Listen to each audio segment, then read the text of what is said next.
plaisir de vous retrouver pour cette revue de l'actualité. Voici les titres. Célébration de la Sainte Seine à la paroisse Saint-Louis de Gbedegbe. L'archevêque de Cotonou, Monseigneur Roger Rungbeji, reproduisant le geste du Christ, a procédé au lavement des pieds de 12 fidèles. Création, écologie et responsabilité chrétienne, c'est le thème d'une formation à laquelle ont pris part des participants venus des 4 coins du Bénin. Pourquoi ce choix et quels enjeux ont été abordés durant cette formation? Les détails dans un instant.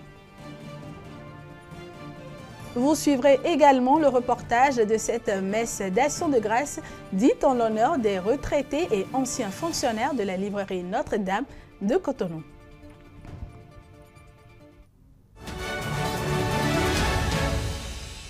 Merci de préférer Lumen Christi TV. L'Église catholique est dans la Semaine Sainte.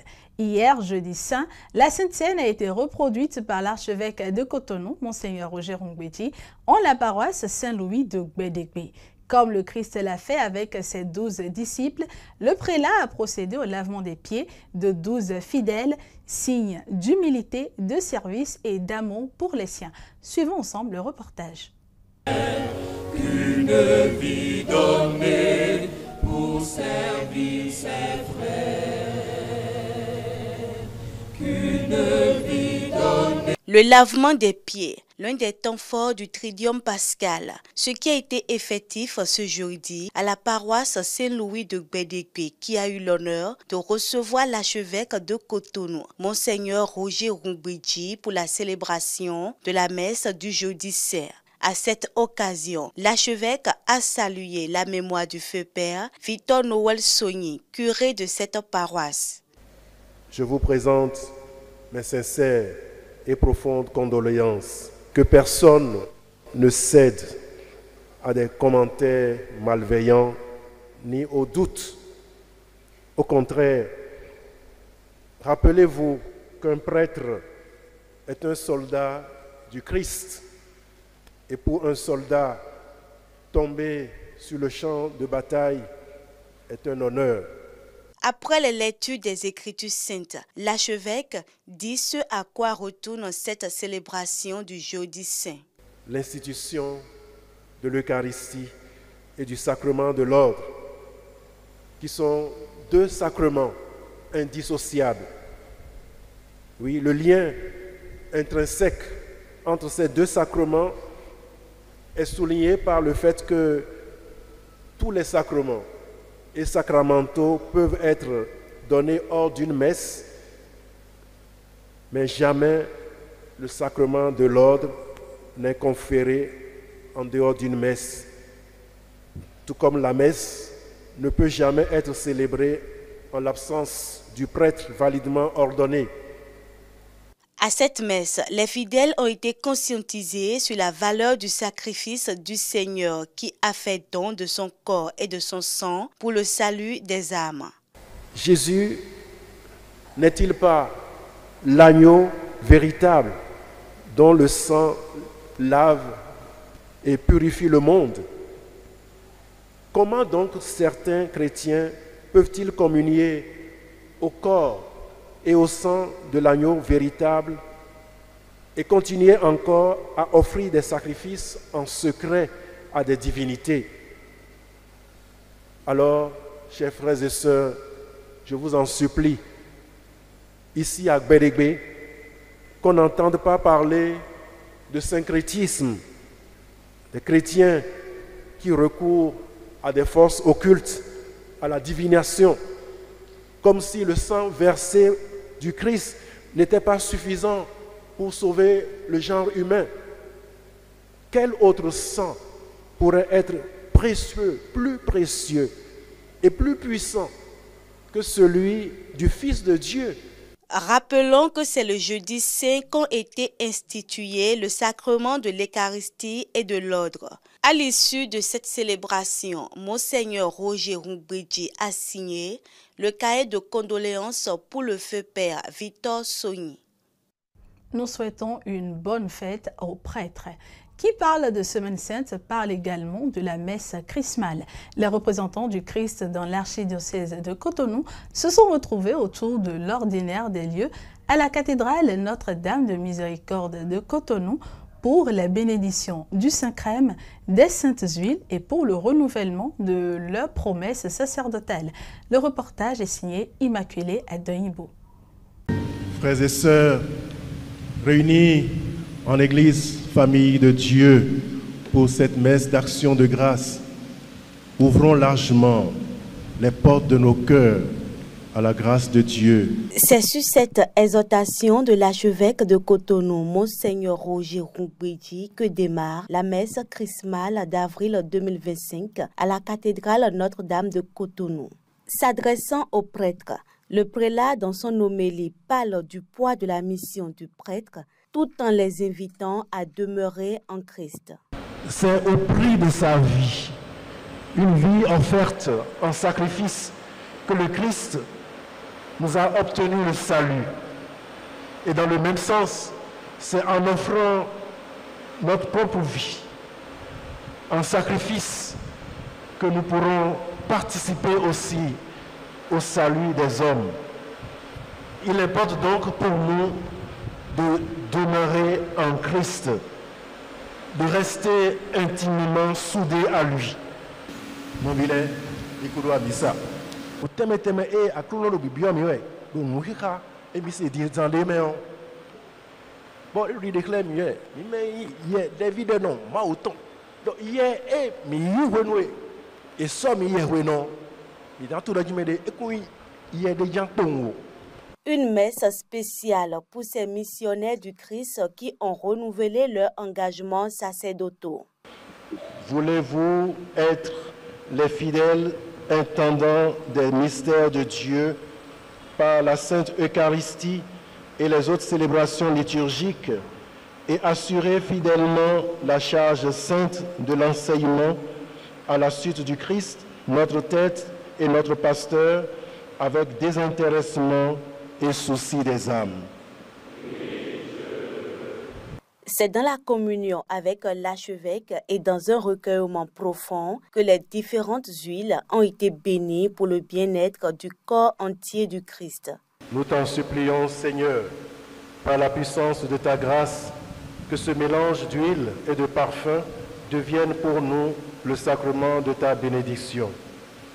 Ainsi s'achève cette messe chrismale où le presbytérium a célébré le Seigneur et tissé une nouvelle relation avec lui.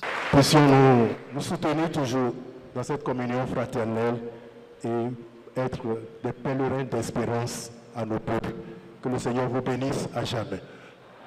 L'exercice a été fait dans le diocèse de Porto Novo qui a vécu avec ferveur la célébration de la messe chrismale, messe au cours de laquelle a lieu le renouvellement des engagements sacerdotaux. Suivons le reportage du père Grégoire Olaafa. Le presbytérium du diocèse de Porto Novo, assisté des religieux et religieuses ainsi que des fidèles laïcs, a vécu avec ferveur la messe chrismale qui fait célébrer le don de l'Esprit Saint dans les sacrements de l'Église. Dans son homélie, le prélat a d'abord donné le sens des trois huiles qu'il va sanctifier et bénir par la puissance du Christ, puis adresser ses vœux aux prêtres et enfin recommander les prêtres jubilaires, en particulier Monseigneur Jean-Benoît Nyambodé, ex-administrateur apostolique de Porto Novo, aux prières de tous les fidèles. Bienheureuse huile des malades, qui a un sens particulier en cette année consacrée à l'espérance, car elle donnera aux bénéficiaires de repartir comme des pèlerins pleins de vie sur les chemins de l'espérance. Bienheureuse huile des catéchumènes, en cette année de l'espérance, car, comme l'exprime la prière de bénédiction, cette huile soutiendra les forces de ceux qui sont en marche vers le baptême. Bienheureux Saint-Crème, qui nous donne en cette année de l'espérance de voir tant de fils et de filles de l'Église accéder au sacrement de baptême, de confirmation et de l'ordre, dans l'ordination de l'évêque avec l'onction de la tête et dans celle du prêtre avec l'onction des mains. ainsi que dans la dédicace des églises et des hôtels. Chers fils prêtres, je vous souhaite donc une joyeuse fête. Il me semble opportun d'évoquer les noms des confrères jubilaires pour les porter à votre attention et les recommander à votre prière. Les pères Vincent Noulobessi et Delphin Tosset, qui célèbrent cette année même 25 ans de sacerdoce. Les pères Hippolyte Toglo-Bessé et Jean-Baptiste Dapougan, qui célèbrent en cette même année 40 ans de sacerdoce. Sans oublier le révérendissime père Jean-Benoît Yambodé, qui célèbre aujourd'hui même 81 ans de vie. Après la rénovation des promesses sacerdotales par le presbytérium, place fut laissée à la sanctification et la bénédiction des huiles. Nous devons être les fidèles intendants des mystères de Dieu par l'annonce de la parole, par l'Eucharistie et les autres célébrations liturgiques. Voulez-vous, à la suite du Christ, notre chef et notre pasteur, accomplir ce ministère avec désintéressement et charité? Par la puissance de ta grâce, que ce mélange d'huile et de parfum devienne pour nous le sacrement de ta bénédiction. Comment ces héros de l'Évangile ont vécu l'événement et comment comptent-ils vivre leur sacerdoce? J'ai vécu cet instant de façon intense et j'attendais cet événement de renouvellement avec joie. À la fin de la célébration, le père Grégoire Olaafa, auteur, compositeur, chanteur, a tenu en haleine pendant 3 heures d'horloge tous les confrères prêtres rassemblés à l'évêché autour de leur père évêque pour les agapes fraternelles.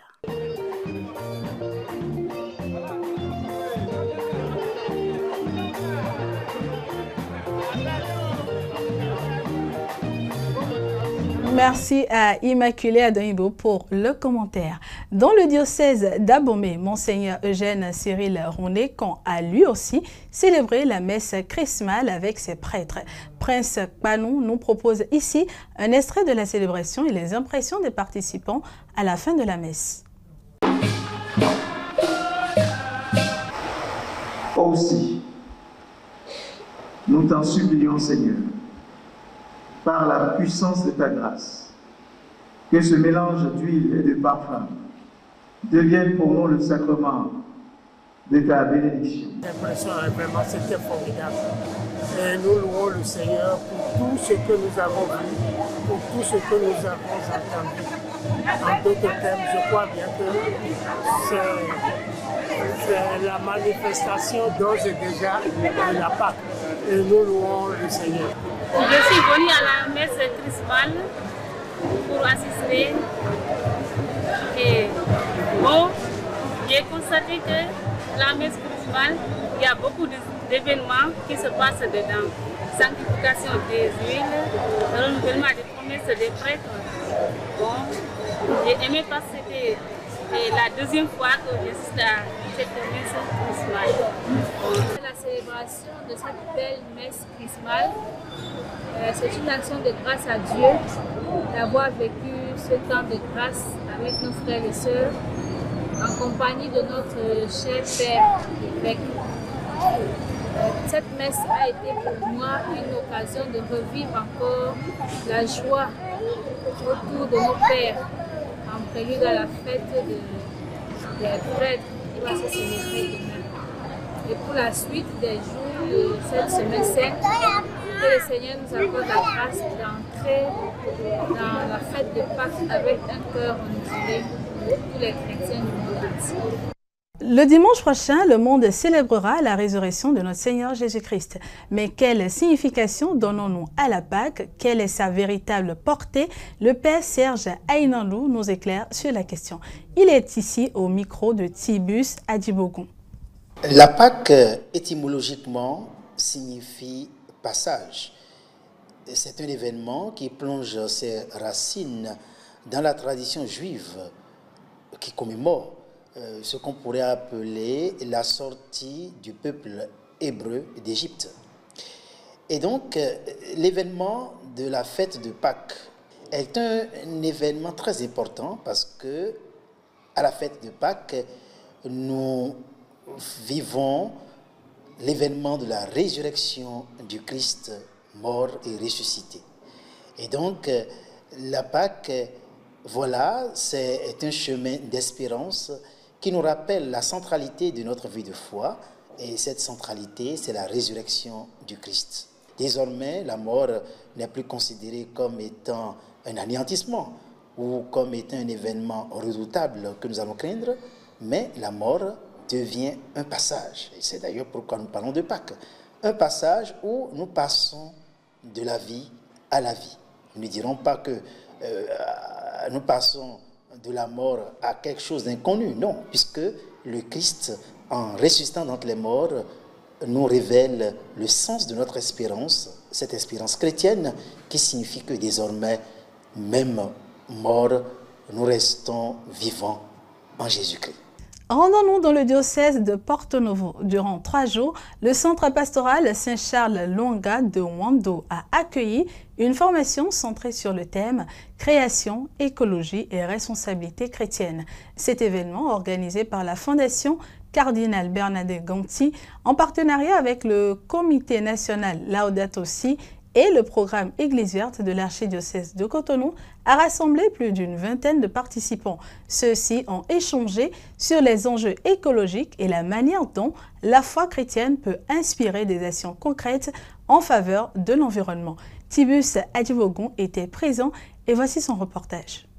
En partenariat avec la Fondation de l'archidiocèse de Cotonou et le Comité national Laudato Si, la Fondation Cardinal Bernadette Ganti a organisé cet atelier de formation sur le thème « Création, écologie et responsabilité chrétienne ». Ces 3 jours représentent donc une opportunité précieuse pour outiller les participants à adopter des pratiques agricoles, pastorales et environnementales respectueuses de la création. Et sur ces mots, je déclare ouverts les travaux de l'atelier et j'en confie les fruits à Dieu. C'est dans une atmosphère solennelle que la formation a été lancée.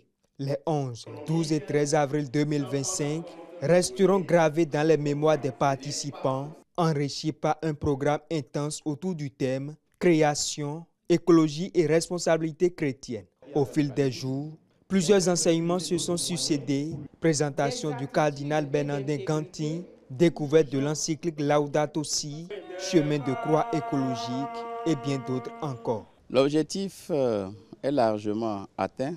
Il y a eu une bonne appropriation de Laudato Si, du Laudate Deum. Les participants ont suivi le film La Lettre du Saint-Père, le pape François, qui a mis en exergue les impacts, les dommages écologiques. Un certain nombre de participants ont présenté leurs initiatives, telles que l'école écologique, la maison de l'Artémisia, et des formations qui sont données à des groupes de jeunes, à des groupes d'enfants et autres, donc différentes initiatives qui sont mises en œuvre.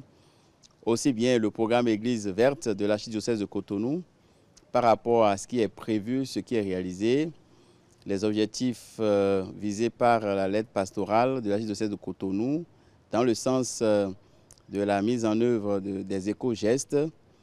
Et tout ça ont été partagés et ont édifié les participants qui ont entendu parler plusieurs fois de Laudato Si, mais qui se sont appropriés au cours de cette session du contenu, du fond de cette encyclique-là et de l'exhortation apostolique. Les participants repartent transformés, outillés pour dire non à l'usage des sachets plastiques et prêts à incarner une foi respectueuse de l'environnement. La formation s'est clôturée par la remise des attestations suivie d'un geste symbolique fort, la plantation d'un arbre pour dire non à la destruction de notre patrimoine naturel. Cette formation a offert aux participants l'opportunité de développer des initiatives concrètes en faveur de la préservation de la nature et de la protection de l'environnement. Ils expriment ici leur satisfaction d'avoir pris part à cette expérience enrichissante. Suivons-les. J'ai pris conscience pendant ces 3 jours de ce qu'on appelle écologie et je pars à la fin de cet atelier en retenant un certain nombre de choses et des efforts à faire. Les efforts à faire, c'est d'abord faire en sorte que, de ma position comme directeur national, je puisse sensibiliser, ne serait-ce qu'au niveau de l'enfance missionnaire, de la jeunesse missionnaire, la conscience écologique que tout le monde doit prendre. Désormais, nous sommes citoyens, nous savons que nous sommes citoyens du monde. Nous devons tout faire pour sauvegarder notre maison commune. Et l'un des objectifs, parmi les 7 objectifs de Laudato Si, je crois que c'est l'éducation écologique qui a retenu mon attention. Et puis le cri de la terre qui crie. Comment faire pour que tout le monde puisse savoir l'importance de la poubelle dans nos écoles, dans nos rencontres d'enfance missionnaire, et comment faire en sorte que on puisse avoir 0 sachet durant nos rassemblements d'enfants missionnaires, de jeunesse missionnaire, de familles missionnaires et même des pèlerinages d'enfants. C'est tout cela qui me préoccupe et je pense qu'en faisant cela, rien que cette petite partie-là, ce n'est pas un coup d'épée dans l'eau, mais ça vient s'ajouter aux efforts que le pape demande à toute l'humanité pour sauver notre maison qui brûle. Nous les hommes, nous avons perdu le sens de l'entretien de notre environnement et aujourd'hui la création souffre. Alors c'est pour moi une opportunité de prendre conscience d'abord en moi-même qu'il faut des éco-gestes pour la sauvegarde de l'environnement et aussi pouvoir porter ce message aux fidèles de mon diocèse d'où je suis venu. Et depuis 3 jours, j'ai compris beaucoup de choses sur l'encyclique Laudato Si du pape François et je vois davantage comment est-ce que désormais il faut travailler dans la Caritas, à aider les pauvres, à aider les uns et les autres, à prendre conscience de l'essentiel qui est la sauvegarde de notre maison commune. Ça m'a permis de connaître plus en matière d'écologie. J'en ai fait à l'école, mais je ne comprenais pas grand-chose. Mais à écouter les formateurs à cette formation, j'ai pris bonne note. Je voudrais déjà sensibiliser ces enfants que j'accompagne au ramassage des sachets, des déchets, à nettoyer leur maison, balayer de temps en temps, laver leurs habits et leur apprendre aussi à faire le jardin écologique pour leur santé. Étant expert dans le domaine de la production de l'agriculture biologique, nous nous investissons très sincèrement et très sérieusement sur cette question de la restauration des sols qui, aujourd'hui, le monde est en crise. Et il urge vraiment à ce que la responsabilité de tous soit engagée à apporter une solution fiable. Terminons à présent cette revue de l'actualité avec les anciens fonctionnaires de la librairie Notre-Dame de Cotonou qui étaient à l'honneur. Une messe d'action de grâce a été dite le vendredi dernier à leur intention. Cette messe, présidée par l'archevêque de Cotonou, Monseigneur Roger Roumbédi, a été l'occasion pour la librairie de manifester sa reconnaissance à l'endroit de ses aînés. C'était également un point de rencontre entre anciens. Suivons ensemble. Ils sont honorés ce jour, élevés au-delà de leur entendement au cours d'une messe d'action de grâce présidée par Monseigneur Roger Roumbédi. Les anciens fonctionnaires et les fonctionnaires retraités de la librairie Notre-Dame ont reçu des mérites de la part de cette maison qui les a vus à la tâche durant des années ce vendredi soir. Une année passée à la tête de cette maison ne peut être oubliée. Vous avez aidé à façonner la librairie. Vous avez supporté votre pierre à cet édifice qui compte énormément pour la pastorale de notre diocèse. Merci pour les défis relevés ensemble. Merci pour la joie partagée. Vous êtes pour nous exemple de dévouement et d'abnégation. Que le Seigneur vous donne de passer d'autres décennies de paix et de joie entourées de vos familles. Plus qu'une librairie, elle participe à l'évangélisation. À cet effet, l'archevêque de Cotonou, Monseigneur Roger Roumbédi, dans son homélie, met l'accent sur 3 attitudes du chrétien dans une institution. Le premier point, c'est cette confiance indéfectible que manifeste Jérémie dans sa mission de prophète. Le Seigneur n'abandonne jamais ceux-là qui se confient en lui. La deuxième attitude, la prière au quotidien. Il n'est pas un Dieu sourd. Il est comme un père veillant sur ses enfants.